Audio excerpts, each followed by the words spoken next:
Friends, GS mentor के YouTube channel में आप लोगों का फिर से स्वागत है। फ्रेंड्स, हम लोग इंडियन कॉन्स्टिट्यूशन में सिटीजनशिप पढ़ रहे थे और सिटीजनशिप के आर्टिकल नंबर 5 को लास्ट वीडियो में हम लोगों ने समझा था। आज हम लोग आर्टिकल नंबर 6 को समझने वाले हैं। तो चलिए देर नहीं करते हैं, जल्दी से शुरुआत करते हैं। आर्टिकल नंबर 6 हमारा क्या बताता है, तो इसमें जो मेन बात आपका बताया गया है उसमें बोला गया है कि एक आदमी जो पाकिस्तान का है वो अगर इंडिया में आना चाहता है तो क्या उसको भारत की नागरिकता दे दी जाएगी या नहीं दे दी जाएगी। लेकिन ये कंडीशन लागू है कि कब आ रहा है, जब हमारा देश आज़ाद हुआ है। यानी हम लोग का देश 15 अगस्त 1947 को आज़ाद हुआ था और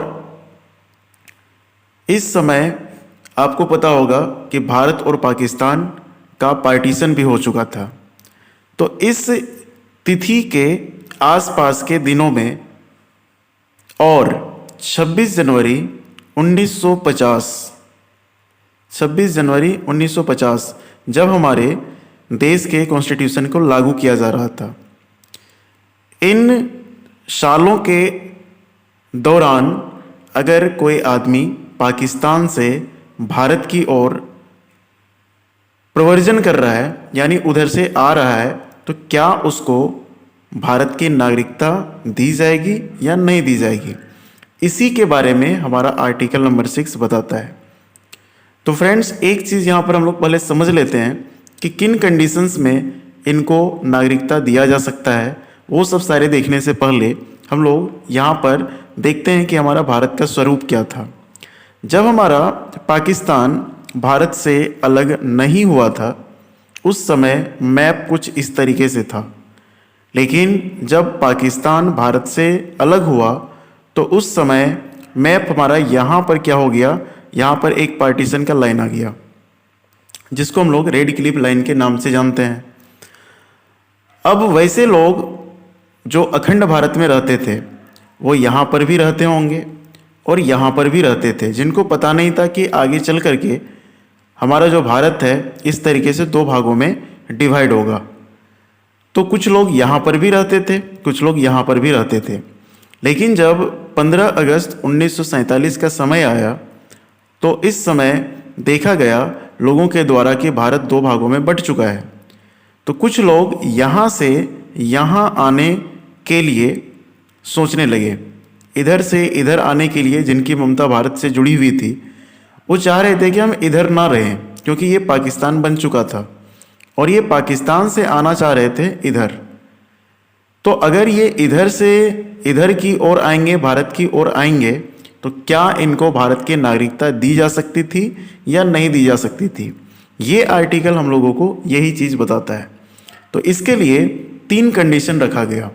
ठीक है, पहला इसमें बोला गया कि जो व्यक्ति पाकिस्तान से इंडिया की ओर प्रस्थान कर रहा है, यानी वो खुद या फिर उसके माता या पिता या उसके दादा या दादी या नाना या नानी का जन्म भारत के राज्य क्षेत्र के अंदर हुआ है, जो अंग्रेज़ों ने एक कानून में लिखा था, जिसको हम लोग 1935 का कानून बोलते हैं, 1935 का भारत सरकार अधिनियम बोलते हैं। ठीक है, किनके बारे में बात किया गया, जो आ रहा है उस व्यक्ति का या फिर माता पिता का या दादा दादी का या नाना नानी का जन्म भारत के राज्य क्षेत्र, जो हमारा ये वाला क्षेत्र है, इसके अंदर किसी का भी जन्म हुआ है। यानी अगर कोई व्यक्ति पाकिस्तान के अंदर में इस साइड में रह रहा होगा, तो उस समय जब भारत अखंड भारत था, ये लाइन नहीं बना हुआ था पाकिस्तान के साथ में, तो उसमें रिलेटिव्स वगैरह तो इधर रहते ही होंगे। तो इतने रिलेटिव्स रख दिए गए, क्या ना, दादा दादी भी हो सकते हैं, नाना नानी भी हो सकते हैं। उनका अगर जन्म भारत के राज्य क्षेत्र के अंदर, जो हमारा नया भारत ये वाला बना था, इसके अंदर हुआ है, तो भारत की नागरिकता उस व्यक्ति को दे दी जाएगी। यानी उनके नाना नानी, दादा दादी, माता पिता या व्यक्ति का जन्म, कोई भी कंडीशन आपका इसमें लागू हो रहा है, भारत के अंदर में जन्म लिए हैं तो नागरिकता आराम से मिल जाएगा, इसमें कोई दिक्कत नहीं होने वाली बात है। अब अगर देखा जाए, अगर मान लीजिए कोई रिलेटिव्स यहाँ पर नहीं रहते हैं भारत के अंदर में, और व्यक्ति वहाँ से पाकिस्तान से इंडिया आना चाह रहा है, तो क्या उसको भारत की नागरिकता दी जाएगी या नहीं दी जाएगी? तो इसके बारे में यहाँ दूसरा क्लॉज लगाया गया, दूसरा कंडीशन लगाया गया। और दूसरा कंडीशन में बोला गया कि अगर व्यक्ति 19 जुलाई 1948, ठीक है, 1948, 19 जुलाई 1948 एक क्रॉस डेट रख दिया गया कि इस तिथि से पहले अगर कोई व्यक्ति पाकिस्तान से इंडिया तक आ जाता है, इस तिथि से पहले पाकिस्तान से इंडिया तक आ जाता है, तो उसको भारत का नागरिक माना जाएगा। शर्त यह है कि उसको साधारण रूप से यहाँ पर रहना पड़ेगा। यानी साधारण रूप का मतलब हो गया कि अगर आप 19 जुलाई 1948 से पहले पाकिस्तान से इधर आ चुके हैं और आपका मकसद खराब है, आपका लक्ष्य खराब है, अगर इंडिया के अंदर में आप कुछ अनहोनी करना चाहते हैं या आतंकवादी के रूप में यहाँ पर आए हैं, तो फिर यहाँ पर आपका बात नहीं सुना जाएगा। लेकिन आप साधारण रूप से यहाँ पर निवास करते हैं और 19 जुलाई 1948 से पहले आए हुए हैं, तो आपको भारत का नागरिक मान लिया जाएगा। आपके रिलेटिव्स हो या ना हो, उससे कोई दिक्कत आपको होने वाली नहीं है। तो ये सेकेंड क्लॉज यहाँ पर डाल दिया गया। और हमारा कॉन्स्टिट्यूशन में इतनी फ्लेक्सिबिलिटी है कि एक तीसरा क्लॉज भी लगाया गया कि अगर मान लीजिए दोनों कंडीशन में कोई भी आप सप्लाई नहीं, इसमें आपका सेटिस्फाई नहीं कर पा रहे हैं, तो एक तीसरा कंडीशन भी आपके लिए लगाया गया है।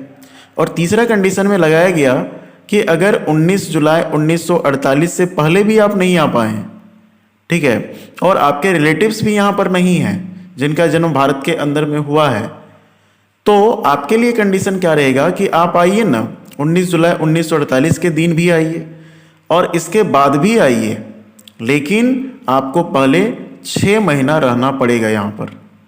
6 मंथ भारत के अंदर में आप रहेंगे। उसके बाद आपको एप्लीकेशन फॉर्म भराना पड़ेगा और एप्लीकेशन फॉर्म भर करके उसको रजिस्ट्रेशन करवाना पड़ेगा। और रजिस्ट्रेशन करने के बाद में आपको क्या किया जाएगा, यहाँ पर नागरिकता प्रदान कर दिया जाएगा। आवेदन को स्वीकार किया जाएगा और रजिस्ट्रेशन करके आपको क्या किया जाएगा, नागरिकता प्रदान कर दिया जाएगा। तो ये जो कंडीशन है, आपको समझ में आ रहा होगा कि ज़्यादा रेलिवेंट हमारा जब देश आज़ाद हो रहा था, जब हमारा देश पार्टीशन के दौर से गुजर रहा था, उस समय के लिए ये कंडीशन बनाया गया था और उस समय के लिए बनाया जाना भी अनिवार्य था।